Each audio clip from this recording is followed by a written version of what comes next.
Black September, the 1970 Jordanian Civil War. The year is 1970. The Middle East is still reeling from the 1967 Six-Day War. In Jordan, a nation with a large Palestinian population, tensions are reaching a boiling point between the government and the Palestine Liberation Organization, the PLO. Following the 1967 war, many Palestinian Fedayeen groups, under the umbrella of the PLO led by Yasser Arafat, had established a strong presence in Jordan. Operating from refugee camps and bases, they conducted raids against Israel, which often resulted in swift and damaging Israeli retaliation against Jordan. This created a precarious situation for King Hussein. The Fedayeen's growing power was seen by the Jordanian monarchy as a direct challenge to its sovereignty. They had established checkpoints, collected taxes, and acted increasingly like a state within a state. Throughout 1968, 1969, and 1970, there were numerous clashes between the Jordanian army and the Fedayeen. King Hussein sought to rein in their activities, while the more radical Palestinian factions openly called for the overthrow of the monarchy. The crisis exploded in September 1970. The Popular Front for the Liberation of Palestine, led by George Habash, hijacked 4 Western airliners and diverted 3 of them to a remote airstrip in Jordan known as Dawson's Field. Holding hundreds of passengers hostage, they demanded the release of prisoners.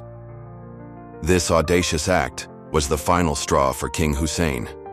Seeing it as an intolerable challenge to his authority and a threat to the country's stability, he declared martial law on September 16th and ordered the military to restore order. The Jordanian army, primarily composed of loyal Bedouin troops, launched a full-scale assault on Fedayeen strongholds in urban centers like Amman and the north. The fighting was brutal, often house to house, particularly in the refugee camps where the Fedayeen were deeply embedded. The conflict quickly became a regional crisis.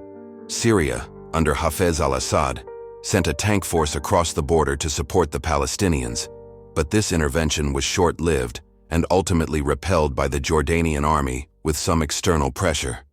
Other Arab nations attempted frantic mediation efforts. The main fighting in September lasted about 10 days, but the crackdown continued into 1971. The Jordanian army systematically dismantled the Fedayeen's presence. By July 1971, after a final offensive in the Ajloun region, the remaining Fedayeen were either captured, killed, or pushed out of the country. The human cost of Black September was high. Casualty estimates vary widely, ranging from a few thousand to as high as 25,000, with many of the victims being Palestinian civilians caught in the crossfire. The outcome was a decisive military victory for King Hussein, solidifying his control over Jordan. For the PLO, it was a major defeat, forcing them to relocate their main operational bases to Lebanon. In the aftermath, a splinter group within Fatah, angered by the events, formed the Black September Organization, which would go on to carry out international attacks, including the infamous Munich massacre in 1972.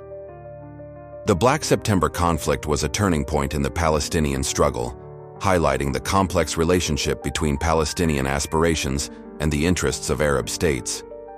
It remains a tragic and controversial chapter in the modern history of the Middle East.